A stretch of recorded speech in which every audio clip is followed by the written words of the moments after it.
तमस्तु मा विद्विषावहे। ओम शांति शांति शांति। हरिओम। हरिओम। तो हरिओम। आज हम इस सेशन का शुरुआत करते हैं। यह जैसा आपको पता है कि इस गीता ज्ञान यज्ञ का आज समापन होगा। पिछले 20 और 21 महीने से आप सब लोग बड़ी रेगुलरली, जितने भी यहाँ लोग बैठे हैं, इस यज्ञ में अपनी आहुति, समय की जो कीमती समय है उसकी आहुति दे रहे थे। और आज इस यज्ञ में आप सभी ने इसकी जो पूर्ण आहुति है समापन पर आप सभी को देनी है। तो हमने 3 दिन पहले विजयदशमी का उत्सव मनाया, जो बुराई पर अच्छाई, असत्य पर सत्य की विजय, अज्ञान पर ज्ञान की विजय और अधर्म पर धर्म की विजय का प्रतीक है। अभी कुछ दिनों के पश्चात हम दिवाली का पवित्र त्योहार भी मनाएंगे। यह भी अज्ञान पर ज्ञान रूपी प्रकाश का विजय का प्रतीक है। तो इस प्रकार से जो है कि, और मैं तो भगवान श्री कृष्ण से, भगवान श्री राम से प्रार्थना यही करता हूँ कि भगवान की कृपा आप सब पर, हम पर बनी रहे और जितने भी हमारे संदेह हैं वो दूर हों और सबके हृदय में इस ज्ञान रूपी प्रकाश का दीपक जले। तो इसी प्रार्थना के साथ मैं जो इस जो गीता ज्ञान का जो समापन का जो लास्ट एपिसोड है शुरू करता हूँ। कि जैसे कि आपको ज्ञात है कि भगवान श्री कृष्ण ने यह गीता का ज्ञान युद्ध के क्षेत्र में अर्जुन को दिया। 18वें अध्याय के 66वें श्लोक में भगवान कृष्ण ने इस गीता ज्ञान का समापन किया था। उसके बाद फिर अगले 7 श्लोकों में भगवान ने बतलाया कि यह जो ज्ञान है किनके साथ शेयर करना चाहिए और किनके साथ शेयर नहीं करना चाहिए। साथ में यह भी कहा कि एक जो ज्ञान है, इस ज्ञान को बांटना, इस ज्ञान को दूसरों के साथ शेयर करना, इसका प्रचार करना, यह भगवान की सबसे बड़ी पूजा है। तो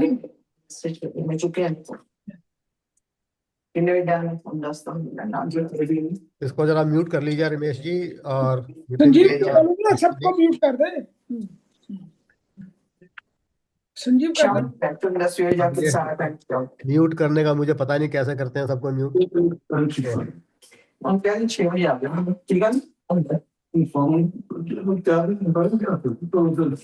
इसको कैसे म्यूट करते हैं मुझे। रमेश जी जरा म्यूट कर लें अपने आप को। विष्णु जी आप भी जरा म्यूट कर लें तो अच्छा रहेगा। रमेश जी जरा म्यूट कर लें अपने आप को प्लीज।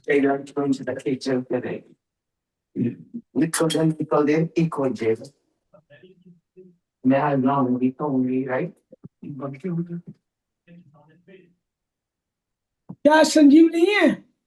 नहीं, संजीव जी नहीं है, वो मुझे बना गए हैं। अच्छा, आपको और मुझे मुझे पता नहीं कि सबको म्यूट कैसे करते हैं इनफैक्ट। तो एनीवे, तो पाकिस्तान में रमेश जी जरा म्यूट कर लें अपने आप को प्लीज। क्या कर हाँ, जरा म्यूट कर लें अपने आप को, आपकी आवाज आ रही थी। पहले म्यूट था, आई डोंट नो कैसे चेंज हो गया, देख। कोई बात नहीं, आप उसको कर लीजिए। तो एनीवे, तो जैसे कि पता है कि भगवान ने 18वें अध्याय के 66वें श्लोक में इस गीता ज्ञान का समापन किया था। और अब इसमें इस 700 श्लोक वाली गीता में 5 श्लोक बाकी हैं। ये जो 5 श्लोक हैं ये इनफैक्ट संजय द्वारा बोले गए हैं, जिस और उन्होंने धृतराष्ट्र को संबोधित करके बोले गए हैं। अब इससे पहले कि मैं इन अंतिम 5 श्लोकों को लूं, मैं इस गीता ज्ञान के बारे में कुछ और जो व्याख्या है करने की कोशिश करता हूं, किसी और ढंग से, दूसरे ढंग से, ताकि जो भी आपके मन में संदेह रहे होंगे या कुछ अभी संदेह बाकी है या कुछ और क्लैरिटी आ जाए, तो इसको ध्यान में रखते हुए मैं आपको इस गीता ज्ञान का फिर से एक बार संक्षेप में आपके सामने प्रस्तुत कर रहा हूं। अब सबसे पहले तो आपको ये देखना है कि ये ज्ञान क्या है। इन जनरल, ज्ञान मीन्स नॉलेज। हम सब इस संसार में जो ज्ञान हम प्राप्त करने की कोशिश करते हैं, वह ज्ञान है बेसिकली वस्तु ज्ञान, पदार्थ ज्ञान या फिजिकल नॉलेज। इस किसी भी संसार संसार की वस्तु के बारे में, पदार्थ के बारे में जो ज्ञान प्राप्त करना है, उसे ऑब्जेक्टिव नॉलेज कहा जाता है। किसी भी शब्द का ज्ञान कहा जाता है। ये जो आप जो ज्ञान, हम जिस ज्ञान प्राप्ति में हम सब इस जीवन में लगे रहते हैं, डिग्रियां प्राप्त करते हैं, फिर कोई भी अपना किसी भी कंपनी में काम करते हैं, संसार के बारे में, ब्रह्मांड के बारे में, अंतरिक्ष के बारे में, यह सब ज्ञान इस पदार्थ ज्ञान के अंडर आता है। यह जो ज्ञान है, यह एक सीमित ज्ञान है, एटर्नल ज्ञान नहीं है। क्योंकि जिस चीज के बारे में आप ज्ञान प्राप्त कर रहे हैं वह इनर्ट है, और एनी इनर्ट जो पदार्थ है वो बदलता रहता है, इसलिए यह ज्ञान भी बदलता रहता है। आप कितनी भी डिग्रियां प्राप्त कर लें, आप कितनी भी पीएचडी डिग्री प्राप्त कर लें, तब भी आपको लगेगा so many fields for which on which you do not know anything. परंतु जो ज्ञान गीता में भगवान कृष्ण ने दिया है, वो कोई ऑब्जेक्टिव नॉलेज नहीं है, किसी पदार्थ या विषय के बारे में कोई ज्ञान नहीं है। यह ज्ञान है आत्मज्ञान, जिसे सेल्फ नॉलेज अर्थात स्वयं के बारे में ज्ञान, कि अपने आप को, आप कौन है, आपका स्वरूप क्या है, यह जो ज्ञान है इसे ही आत्मज्ञान कहा जाता है। और अपनी वास्तविक पहचान, हम सब क्या है कि अपने आप को, अपनी जो पहचान है वो अपने फॉर्म से, नाम से, फैमिली इत्यादि से करते हैं, या अपने इस शरीर, मन और बुद्धि इत्यादि से करते हैं। तो परंतु गीता में भगवान ने कहा है कि आपकी जो वास्तविक पहचान है, यह शरीर, मन या बुद्धि नहीं है। आपकी वास्तविक पहचान है आत्मा। आत्मा क्या है? तो यह जो आत्मा है, इसके बारे में जो सभी उपनिषदों में बताया गया है कि ये आत्मा ही आपकी वास्तविक पहचान है, जो प्रत्येक व्यक्ति के शरीर में निवास करती है। यह जो आत्मा है अजर और अमर है। शरीर जो है वो बदलता रहता है, और आत्मा उसी स्वरूप में रहती है। जब शरीर का नाश होता है, आत्मा एक शरीर छोड़कर दूसरे शरीर में चली जाती है, परंतु आत्मा एक ही अवस्था में रहती है। हम जो डेली, प्रतिदिन हम तीन अवस्थाओं से होकर गुजरते हैं। एक है, फर्स्ट है हमारी जागृत अवस्था, वेकिंग अप स्टेट। दूसरी है ड्रीम स्टेट, और third is deep sleep state. तो हमारा जो मन, बुद्धि, इंद्रियां, वो सब की सब इन तीन स्टेट्स में से होकर गुजरती हैं। और in every each of this stages, this states, all this keep on changing. परंतु इन सब अवस्थाओं के अंदर आत्मा ऐसे ही रहती है, उसमें कोई परिवर्तन नहीं होता। जैसे हम जब अपने जीवन में तीन स्टेज से गुजरते हैं, बाल्यावस्था, युवावस्था, वृद्धावस्था, ये जो अवस्थाएं हैं वो शरीर की अवस्थाएं हैं, न कि आत्मा की। आत्मा एक ही अवस्था में उसी तरह से रहती है। तो ये जो इंडिविजुअल, भगवान ने गीता में कहा है कि प्रत्येक आत्मा के जो साथ है, वह परमात्मा भी उसके आत्मा के साथ में ही रहता है। तो हम अपने जो जब परमात्मा के साथ साथ जो आत्मा है, वो छोटा सा एक परमात्मा का अंश है। और जब यह मृत्यु होती है शरीर की, तो आत्मा उस शरीर के सूक्ष्म शरीर, इस शरीर की तीन, इस शरीर को तीन पार्ट में बांटा गया है। बिफोर आई टेल दैट, कि एक है ग्रॉस बॉडी, स्थूल शरीर जो हम बाहर से हमें नजर आता है। दूसरा है सूक्ष्म शरीर, जो हमारे अंदर, जो हमारे ज्ञान इंद्रियां हैं, मन और बुद्धि इत्यादि हैं, वह हमारा सूक्ष्म शरीर है। और तीसरा है कारण शरीर, the causal body, which is the cause of this taking of this body. आत्मा इन सब से अलग है। उपनिषदों में इस शरीर को 5 कोशों में भी बांटा गया है। कोश का अर्थ है जैसे तलवार रखने की म्यान होती है, ऐसे ही इस शरीर की 5 परतें, पतली परतें बताई गई हैं। और आत्मा इन सब से अलग है, इसको आप आत्मा इसमें बिल्कुल इसके अलग है। तो इन तीनों अवस्थाओं के जो भी आपके शरीर है या 5 कोशों हैं, आप आत्मा को इससे एक एक परत को निकालकर अलग कर सकते हैं। और उपनिषदों में इस प्रोसीजर को नेति नीति नाम से कहा गया है कि by the process of negation. क्योंकि आत्मा को जानना बहुत कठिन है, हम इसको डायरेक्टली कंसीव नहीं कर सकते कि आत्मा क्या है। इसको डायरेक्टली कोई भी इसका एक्सप्लेनेशन नहीं है।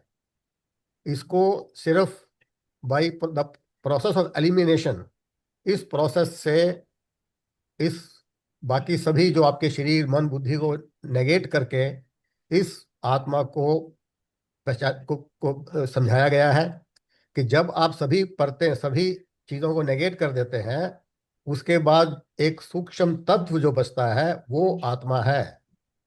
जैसे हम अपने मैथमेटिक्स वगैरह में कई बार हम किसी चीज़ को प्रूव करना होता है, तो हम कहते हैं क्योंकि left hand side is not equal to right hand side, that's why this is so and सो।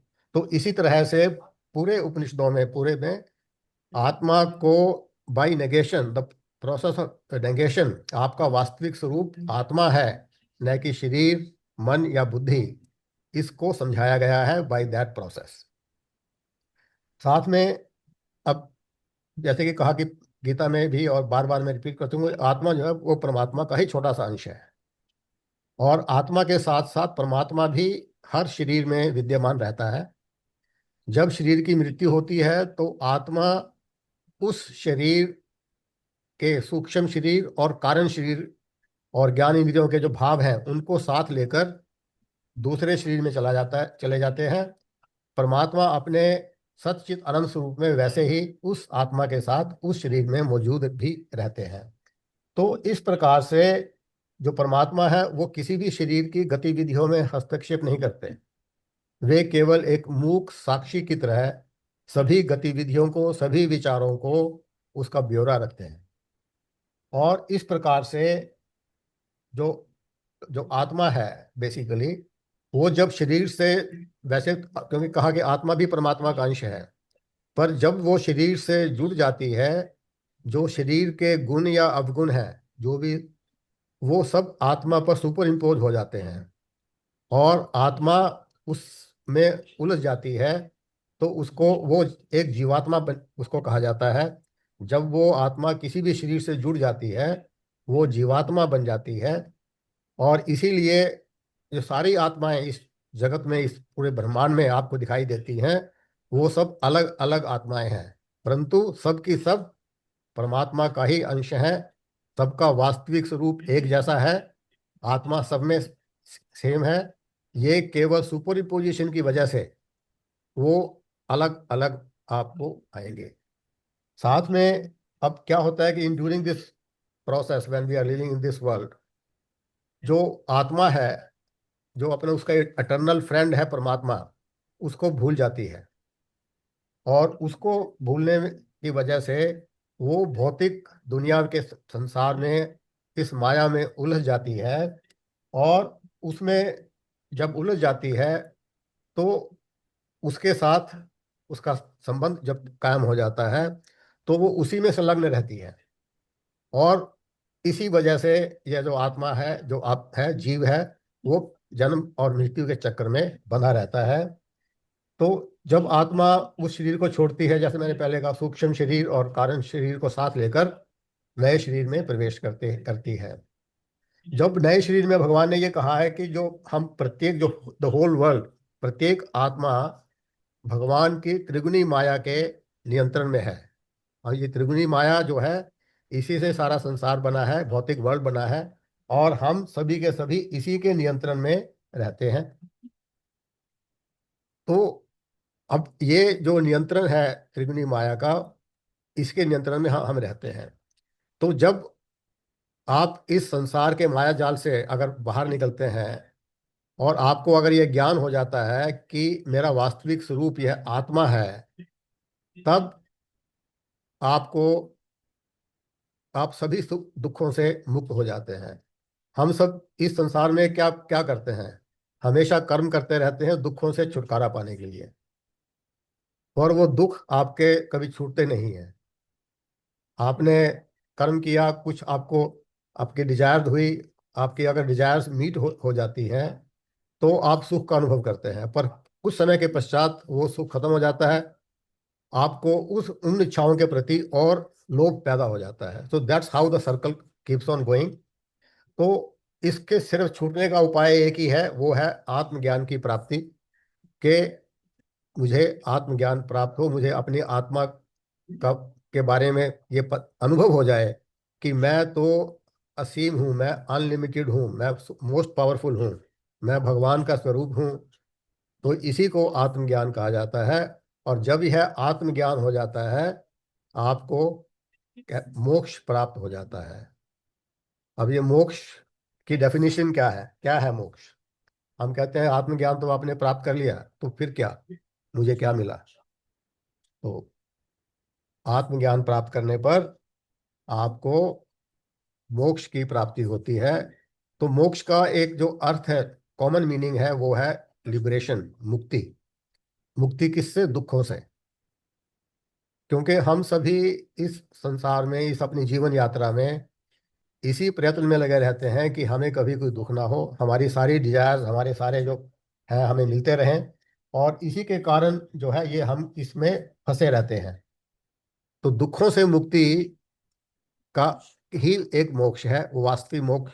मोक्ष जो है वही है मोक्ष। ये नहीं है कि आप किसी स्वर्ग में जाने को मोक्ष नहीं कहा जाता। मोक्ष तो सिर्फ वही है कि आप दुखों से मुक्त होकर परमानंद की स्थिति में पहुंच जाते हैं, इसे ही मोक्ष कहा जाता है। अब इस मोक्ष को पाना, आत्मज्ञान को प्राप्त करना इतना सरल नहीं है। यह एक बहुत ही लंबी और कठिन आध्यात्मिक यात्रा है, और इस यात्रा के पश्चात ही हम अपने लक्ष्य मोक्ष को प्राप्त कर सकते हैं। हम ये इतनी कठिन यात्रा क्यों है? क्योंकि हम अपने आप को इनसिक्योर और लिमिटेड महसूस करते हैं कि मुझे, मेरे पास इस चीज़ की कमी है, मुझे ये प्राप्त नहीं हुआ है, मुझे ये प्राप्त करना है। हम अपने आप को हमेशा अनलिमिटेड फील करते हैं, इनसिक्योर फील करते हैं कि फ्यूचर में क्या होगा। हमें हमेशा डर रहता है, पता नहीं क्या होगा, हमें आगे खाना मिलेगा, बच्चों का क्या होगा। तो हम इसी डर की वजह से इस कर्म में लगे रहते हैं। तो हम जब कर्म करते हैं, हमें जैसे कहा कि सुख प्राप्त होता है। अगर सुख प्राप्त हो गया आपको, आपको फिर एकदम फिर वो सुख खत्म हो जाता है, आपको किसी और चीज की पीड़ा हो जाती है। तो यह जो साइकिल है यह चलता रहता है। तो मोक्ष का एक अर्थ यह भी है कि कर्म बंधन से मुक्ति। जब आपको मोक्ष, आत्मज्ञान हो गया, आपको मोक्ष मिल गया, आप इस जन्म और मृत्यु के जो संसार का चक्र है, इससे भी आप मुक्त हो जाते हैं। कि इस अर्थ क्या है इसका, कि जो आपने जो कर्म किए हैं, आपके सारे जो कर्म है, उसके पाप और पुण्य कर्म न्यूट्रलाइज हो जाते हैं। आपको उसका अर्थ, उसका जो है नहीं मिलता उसका।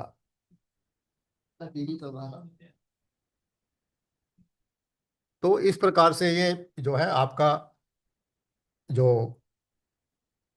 चक्र है वो चलता रहता है, और इस चक्र से मुक्ति ही मोक्ष कहा जाता है। कि मोक्ष से आपको कोई, ये नहीं कि आपको किसी हानि से या किसी निराशा से आपको मुक्ति मिल जाएगी। ये तो सिर्फ एक अनुभव है आपके मन के अंदर कि मेरे दुखों का नाश हो गया, मैं पहले से ही अनलिमिटेड था, मैं पहले से ही प्योर था, मैं पहले से ही पावरफुल था। तो इस अनुभव को प्राप्त करने के पश्चात ही आपको मोक्ष की प्राप्ति होती है। अब यह जो है कि इतना जो कठिन काम है, तो हम इस आत्मज्ञान को कैसे प्राप्त कर सकते हैं? क्योंकि अब ये बहुत ही लंबी यात्रा है, कठिन यात्रा है, और हम सब त्रिगुणी माया के नियंत्रण में है, जो हमको एक डिवाइन स्क्रिप्ट की तरह घुमाती रहती है।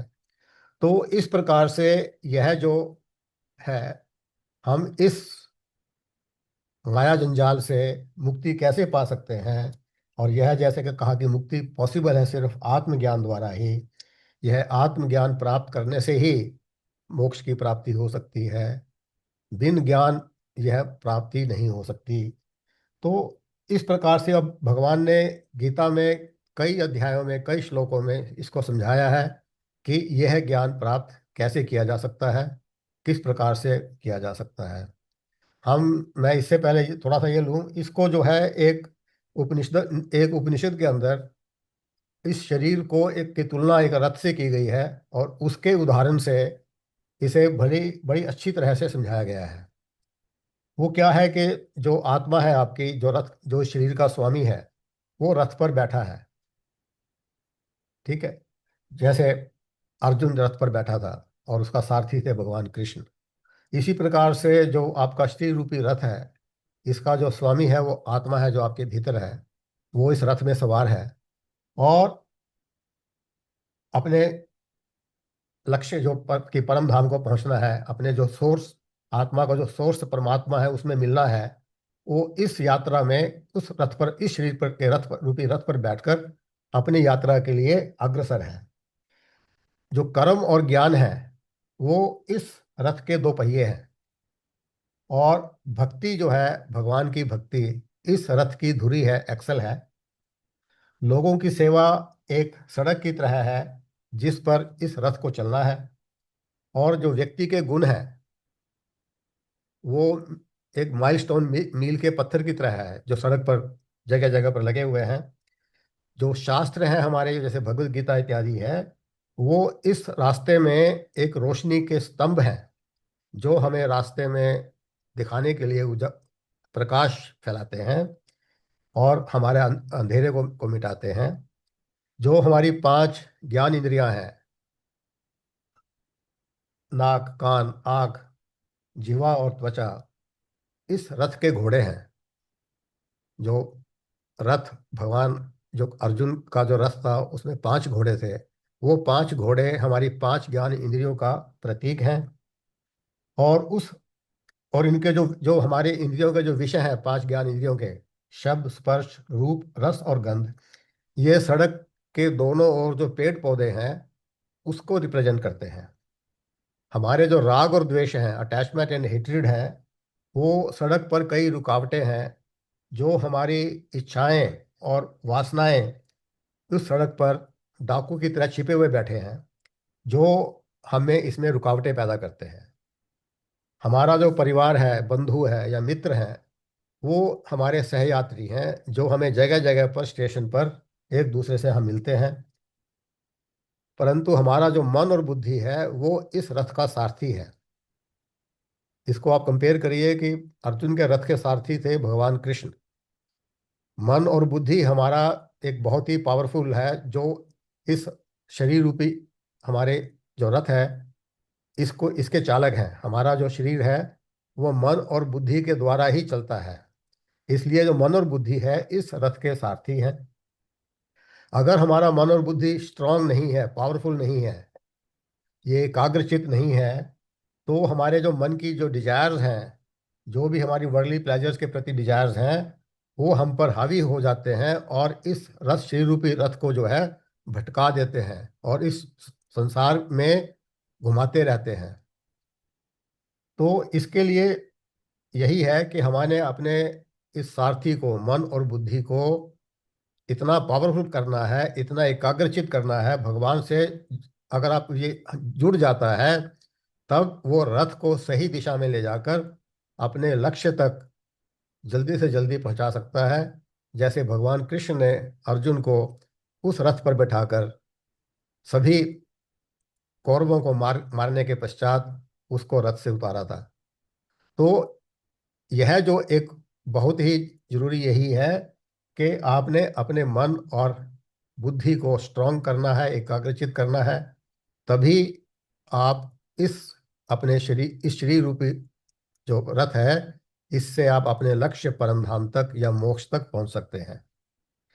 तो इसी जो जर्नी को अब आगे कैसे पार करना है, इस यात्रा को गीता में बहुत ही अच्छी तरह से कई जगह इसको समझाया गया है। इसको मैं संक्षेप में जैसे आपको कहूँगा कि प्रत्येक व्यक्ति एक, उसका जो गुण जो निर्माण होता है वो उसके पिछले जन्मों के कर्मों के आधार पर उसके आधार पर होता है, और उसमें उसके आधार पर उसमें सत्व, तीन गुण जो है, सत्व रजस और तमस का जो मिक्सचर है, उसके अनुसार उसका जो करेक्टर है वो बनता है। और जिसको हम एक वास्तविक, जो उसका एक स्वाभाविक नेचर है, वो उत्पन्न होता है, और व्यक्ति उसी स्वभाव के अनुसार कार्य करता है। तो every person is compelled to do perform his actions, perform his duties based on that intrinsic nature with which he has been born out of these three gunas. और अभी इस पृथ्वी पर ऐसा कोई प्राणी नहीं है जो इन तीन गुणों के प्रभाव से अलग हो। हम सभी इन तीन गुणों के प्रभाव में हैं। The entire world is in fact is a transformation of भगवान त्रिगुणी माया, which gives a special personality to every one of us. And your DNA may match with your parents, but your fingerprints never match with anybody. जो medical scientist बोलते हैं कि चौथे महीने से माता के गर्भ में बच्चे की जो उंगलियों के फिंगरप्रिंट्स हैं या हस्त की रेखाएं हैं, वो डेवलप होनी शुरू हो जाती हैं। ये स्वतः ही प्रकट शुरू हो जाती हैं, as if by the effect of some invisible radio waves या सुपर नेचुरल पावर्स। और ये जो हस्तरेखाएं हैं, फिंगरप्रिंट्स हैं, they are the identity, our identity written in a divine language which only परमात्मा कैन अंडरस्टैंड, या वही इसके समझ सकता है, और उन्हीं द्वारा लिखी गई हैं। और वो यूनिक है हर एक की।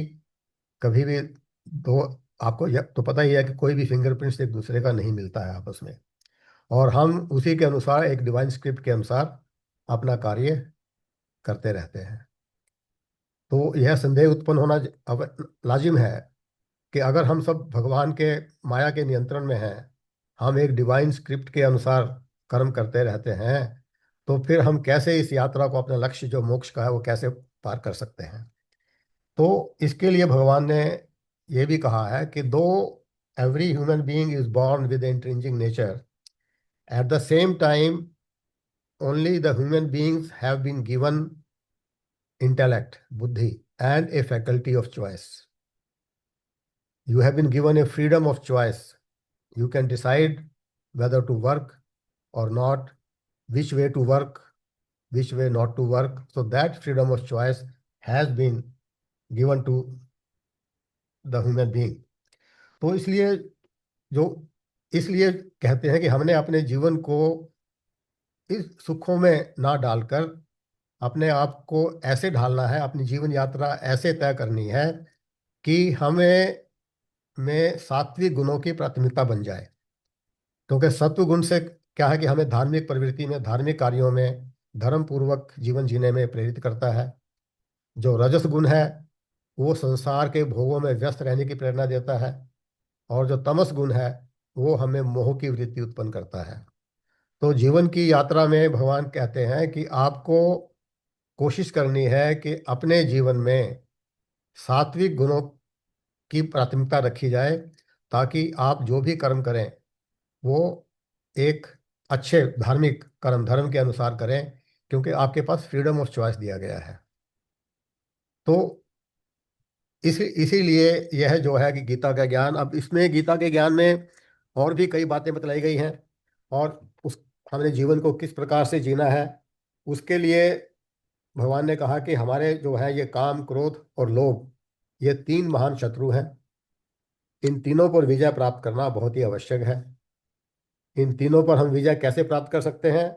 पहले तो भगवान ने कहा कि हमने अपने मन को इंद्रियों के विषयों से हटाकर अपने भीतर की आत्मा के साथ जोड़ना है। तो ये सबसे बड़ा प्रथम एक कार्य है कि जब भी आपकी इंद्रियां बाहर के विषयों में, संसार के भोगों में भटकने लगें, उसको बार बार मोड़कर अपने भीतर आत्मा की तरफ ले जाना है, ताकि आपकी जो लालसाएं हैं, जो इंद्रियों की भोग कामनाएं हैं, वो कंट्रोल में आ जाएं। और उसके लिए आपको भगवान में पूर्ण श्रद्धा और विश्वास के साथ निरंतर भक्ति के द्वारा अपने सभी कर्म बिना किसी स्वार्थ के भगवान के प्रति समर्पण की भावना से, कर्म फल में आसक्ति न रखते हुए कर्म योग के भाव से करना है। जब आप इस भाव से कर्म को करते हैं तो आपको कर्म के परिणाम प्रभावित नहीं कर सकते। आपको जो दुख है, आपको दुख का अनुभव नहीं होगा। कर्म के परिणाम तो आपको मिलेंगे ही, पर वो आपको प्रभावित नहीं करेंगे। सदा आपको ध्यान में रखना है कि प्रभु मेरे साथ है हमेशा। क्योंकि जो भी कार्य आपके स्वभाव के अनुसार भगवान ने निर्धारित किया है, उस कर्म को करने में आपको कोई पाप नहीं लगता। तो स्वधर्म ही आत्मा का धर्म है और यही भगवान की भक्ति है। जब आप श्रद्धा और विश्वास के साथ वो कर्म करते हैं निस्वार्थ भाव से, तो वही कर्म एक आपकी भगवान की पूजा बन जाता है। तो इसलिए भगवान कहते हैं कि whatever work you are engaged in, you can transform that and sublimate that work into the worship of God. And just by surrendering all your actions and its results to the Almighty, आपके जो सभी actions हैं वो भगवान की पूजा में बदल जाते हैं। तो उससे क्या होगा, हमारा हर कदम, हमारा हर सांस, हर कर्म भगवान की पूजा बन जाता है। Work place becomes like a temple, like a pilgrimage. तो इस प्रकार से फिर भगवान ने गीता में कई जीवन मूल्यों का वर्णन किया है, कई अध्यायों में।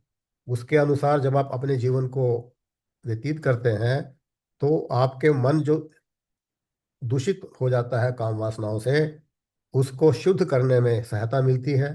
और जब मन शुद्ध हो जाता है तब वो ज्ञान प्राप्ति के योग्य बन जाता है। तो उन जीवन मूल्यों के आधार पर अगर आप अपने जीवन की यात्रा, जो जीवन जीने की कला है, उसके आधार पर अपने जीवन को जीते हैं, अपने मन से जो भी आपकी मन में विशुद्धियां हैं काम वासनाओं की, उससे शुद्ध कर लेते हैं। यह शुद्ध करने के बाद ही आप उस ज्ञान के पात्र बन जाते हैं। तो परंतु यह इतना सरल नहीं है, इसके लिए आपको बहुत लंबी यात्रा करनी पड़ती है। तो जब आप ऐसे इस यात्रा को करते हुए आपका मन शुद्ध हो जाता है, आपको आत्मज्ञान प्राप्त हो जाता है। आत्मज्ञान प्राप्त करते ही आपके दुखों का नाश हो जाता है। You reach a state of actionlessness called नैष्कर्मण्य सिद्धि, कि आपको फिर उसके पश्चात कोई कर्म करने की आवश्यकता नहीं रहती। That is the state of actionlessness. और इस स्टेट तक पहुंचने के लिए भगवान ने जो स्टेप्स बताए हैं, मैं फिर से आपको इसको दोहरा रहा हूं। First is the complete detachment from worldly objects and sensual pleasures. तो जब जब भी आपका मन भटकने लगे, bring it back, that is the first step. और यू हैव टू भी विक्ट्री ओवर काम, क्रोध और लोभ के ऊपर आपने विक्ट्री करनी है। धीरे धीरे आपके मन में जो काम वासनाएं उत्पन्न होती हैं उनको उनको पर विजय प्राप्त करनी है। काम वासनाएं आपकी अगर पूरी नहीं होती हैं, जो क्रोध उत्पन्न होता है उस पर विजय प्राप्त करनी है। अगर आपके डिजायर्स पूरी हो जाती हैं, उनके प्रति लोभ उत्पन्न होता है, उस पर भी विजय प्राप्त करनी है। ये तीन जो हैं ये एनिमीज हैं, बिगेस्ट इंटरनल एनिमीज हैं। इन पर विजय प्राप्त करना आवश्यक है। And consistently keep practicing detachment basically, and at the same time surrendering to the Lord, कि जो भी अगर आप काम कर रहे हैं, अगर ये नहीं हो रहा, just surrender to the god and just remember that you are not this body, you are not the doer और the enjoyer of any action. आपका वास्तविक स्वरूप आत्मा है। आत्मा is all powerful, it is already pure, already सच्चित आनंद, वो ऑलरेडी परम आनंद है। सो बेसिकली जब परम जो आत्मज्ञान है वो क्या है, it is the realisation of already attained. In fact, you are already पूर्ण, you are already free, you are already परम आनंद में है। तो इसका जो अनुभव जब एक बार हो जाता है, it is called attainment, realisation of already attained. So that is basically, और वो तभी आएगा जब आप ऑलवेज कीप इन माइंड कि भगवान ही मेरा सहारा है, जो कुछ भी है सब भगवान का ही है, भगवान ही सबके मालिक हैं, भगवान ही संपूर्ण सृष्टि के संचालक हैं। तो ये आपके ध्यान में सदा रहता है। तो इसी से आपको आत्मज्ञान तब आपको अवश्य मिलेगा। इस आत्मज्ञान प्राप्त करने के लिए साथ में भगवान ने ये भी कहा है कि कोई जरूरी नहीं है कि आपको वेदों का अध्ययन करना है, शास्त्रों का अध्ययन करना है। आप चाहे किसी भी स्टेज में हो जीवन के, आपको केवल अपने सभी कार्यों को, उसके सभी परिणामों को भगवान के प्रति समर्पण करते हुए सच्चाई और ईमानदारी से अपने कर्तव्य को पालन करना है। आप निश्चित रूप से you will achieve the everlasting peace. तो इस प्रकार से एक बार स्वामी विवेकानंद जी अपना भाषण दे रहे थे गीता ज्ञान पर। उसमें प्रश्न काल था, तो प्रश्न काल में किसी ने, सज्जन ने पूछा कि स्वामी जी, क्या आप हमें हिप्नोटाइज कर रहे हैं? तो स्वामी विवेकानंद जी ने कहा, नहीं, इनफैक्ट मैं आपका सम्मोहन मिटा रहा हूँ। यू आर ऑलरेडी हिप्नोटाइज्ड कि मैं गोरा हूँ, मैं काला हूँ, मैं गरीब हूँ, मैं अमीर हूँ, मैं दुखी हूँ, मैं सुखी हूँ। मैं इस सम्मोहन को मिटा रहा हूँ। ये जो गीता ज्ञान है, इनफैक्ट जो एक आपके माइंड पर माया जाल का धागा बुना हुआ है, जो आप भ्रम इस चक्कर में पड़े हुए हैं, इसका जो सम्मोहन है, इस सम्मोहन को हटाना ही आत्मज्ञान है। जब ये सम्मोहन आपका आपका हिप्नोटिज्म खत्म हो गया, इस कि मैं ये हूँ, मैं वो हूँ, आपको आत्मज्ञान का अनुभव अवश्य होगा। तो इस प्रकार से यह संपूर्ण ज्ञान जो है भगवान ने गीता में दिया है। मैंने इसको एक अलग ढंग से आपके सामने फिर रखने की कोशिश की है। तो इस प्रकार से इस ज्ञान को मैं फिर से आपके पास रखने के पश्चात अब हम अगले जो जो अंतिम जो 5 श्लोक हैं उनका अध्ययन करते हैं। जैसा कि मैंने पहले कहा कि ये जो 5 श्लोक हैं, ये संजय द्वारा धृतराष्ट्र को संबोधित करते हुए बोले गए हैं। ये जो ज्ञान है भगवान कृष्ण ने अर्जुन को दिया, इस ज्ञान को जो डायरेक्टली किसी और ने देखा या सुना है, वो है संजय, जो धृतराष्ट्र का सारथी था। उसको भी महर्षि व्यास जी ने दिव्य दृष्टि प्रदान की थी, जिसके कारण वो पूरा जो महाभारत का युद्ध है, वो पूरे युद्ध को देख सका और इस गीता ज्ञान को भी वो सुन सका। तो एक संजय, और संजय ने भी बड़े ध्यान से इस गीता ज्ञान को सुना। जब उसने देखा कि अब तो जो है कि अर्जुन भी तैयार हो गया युद्ध करने के लिए, तब वो धृतराष्ट्र को कहता है, हे धृतराष्ट्र, श्लोक 74 में कहता है, इत्यहम वासुदेवस्य पार्थस्य च महात्मना। हे राजन, मैंने इस प्रकार जो श्री वासुदेव जी के और महात्मा अर्जुन के इस अति अद्भुत रहस्य युक्त और रोमांचकारक संवाद को सुना है। तो वह धृतराष्ट्र को कह रहा है पार्थस्य च महात्मना, कि पार्थ को वो अभी यहाँ पर महात्मा कहकर संबोधित कर रहा है, क्योंकि पार्थ अर्जुन को यह ज्ञान मिल चुका था और वो एक महात्मा, महान आत्मा बन गया था। इसलिए वो धृतराष्ट्र को कह रहा है कि मैंने जो ये वासुदेव जी के मुख से और अर्जुन के साथ जो ये संवाद सुना है, यह जो रहस्य मुक्त है, बड़ा रोमांचकारक है, मैंने इसको सुना है। और फिर 75 में कह रहा है, स प्रसादात छुत्वा नेत गुम्य हम परमम योगम योगेश्वरात कृष्णात साक्षात कथयत स्वयं। मैंने इस गोपनीय योग को साक्षात योगेश्वर श्री कृष्ण भगवान से स्वयं कहते हुए सुना, जो महर्षि व्यास जी की कृपा से संभव हो सका कि मैं भी उसको ज्ञान को डायरेक्टली उनके मुख से सुन सका। फिर 76 में संजय कह रहा है, राजन संस्मृत्य संस्मृत्य है संवादम इमम अद्भुतम केशव अर्जुनयो पुण्यम हृष्यामि च मुहुर्मुहु। हे राजन, हे धृतराष्ट्र, यह संवाद इतना अलौकिक और इतना विलक्षण था कि मैं इसको पुनः पुनः स्मरण करके, पुनः पुनः याद करके बारंबार हर्षित हो रहा हूं। फिर श्लोक 77 में वो कहता है, तत् संस्मृति है रूपम अत्य अद्भुतम हरे विस्मयो में महान राजन हृष्यामि च पुनः पुनः। भगवान श्री कृष्ण के उस अत्यंत अद्भुत विराट रूप को याद करके मेरे को बड़ा भारी आश्चर्य हो रहा है और मैं बारंबार हर्षित हो रहा हूँ कि मुझे भी यह सौभाग्य प्राप्त हो सका। अब भगवान का जो विराट स्वरूप है अर्जुन ने देखा, अर्जुन के साथ साथ संजय ने भी देखा, तो वो उस विराट स्वरूप को याद कर कर बहुत अचंभित हो रहा है, साथ में हर्षित भी हो रहा है कि उसे भी यह सौभाग्य, यह एक जो है प्राप्त हो सका। अब यह अंतिम श्लोक है गीता का, श्लोक 78।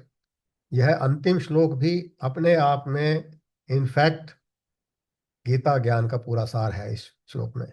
इससे यह सिद्ध होता है कि जो संजय है वो भी कितना जो है कि ज्ञानी था, उसने कितने एकाग्रचित्त से श्रवण किया है कि जो इस पूरे ज्ञान को एक श्लोक में उसको उसने बताया है। और वह श्लोक है, यत्र योगेश्वर है कृष्णो यत्र पार्थो धनुर्धर तत्र श्री विजयो भूतिर ध्रुवा नीतिर मतिर्मम। वो धृतराष्ट्र को कह रहे हैं कि यह मेरा दृढ़ विश्वास है, मतिर्ममः, यह मेरा दृढ़ विश्वास है कि जहां भी स्वयं योगेश्वर श्री कृष्ण भगवान है, यत्र योगेश्वर है कृष्णो, जहां भी स्वयं श्री कृष्ण भगवान है, यत्र पार्थो धनुर्धरा, जहां गांडीव धनुषधारी अर्जुन है, वहीं पर क्या है, श्री विजय विभूति और अचल नीति है। कितनी उसने एक ही श्लोक में इसका पूरा जो ज्ञान का सार बताया है कि जहां पर श्री कृष्ण भगवान है, अगर जहां पर अगर आपका मन श्री भगवान से जुड़ जाता है, अगर आपका सारथी मन और बुद्धि के रूप में भगवान के साथ जुड़ा हुआ है, जहां पर वो है, और जहां पर गांडीव धनुषधारी अर्जुन, धनुषधारी गांडीव धनुषधारी अर्जुन, जिसका इतना एकाग्रचित्त था कि उसको घूमते हुए रिफ्लेक्शन के अंदर भी मछली की आंख ही नजर आ रही थी, ऐसा व्यक्ति जब भगवान के ध्यान में एकाग्रचित्त हो जाता है, जहां पर ये दोनों आप मिल जाते हैं, तो वहां पर श्री का मतलब वहां पर you will get everlasting prosperity. Shri मतलब प्रोस्पेरिटी, धन, Lakshmi. You will get victory, you will get happiness and the morality. तो जब ये दोनों आपका जो मन और बुद्धि है भगवान के साथ जुड़ा हुआ है, और आपका मन इतना एकाग्रचित है अर्जुन की तरह, तब you will certainly get everlasting peace, everlasting prosperity, victory and morality. So this is how ये गीता का ज्ञान जो है, और गीता का समापन होता है इस ज्ञान यज्ञ का। ओम तत्सदिति श्रीमद्भगवद्गीतासु उपनिषत्सु ब्रह्म विद्यायां योग शास्त्रे श्री कृष्ण अर्जुन संवादे मोक्ष संन्यास योगो नाम अष्टादशो अध्याय। ओम तत्सत, ओम तत्सत, ओम तत्सत। अब हम इस ज्ञान यज्ञ में पूर्ण आहुति डालेंगे। ओम पूर्णमदः पूर्णमिदं पूर्णात् पूर्णमुदच्यते पूर्णस्य पूर्णमादाय पूर्णमेवावशिष्यते। ओम शांति शांति शांति। अब हम सभी 3 बार गायत्री मंत्र का जाप करेंगे। उसके पश्चात मैं आपको गायत्री मंत्र का अर्थ संक्षेप में बतलाऊंगा। उसके बाद फिर हम आरती करेंगे। अनम्यूट कर लो। तो 3 बार, हाँ, अनम्यूट कर लीजिए सभी, और 3 बार गायत्री मंत्र का मेरे साथ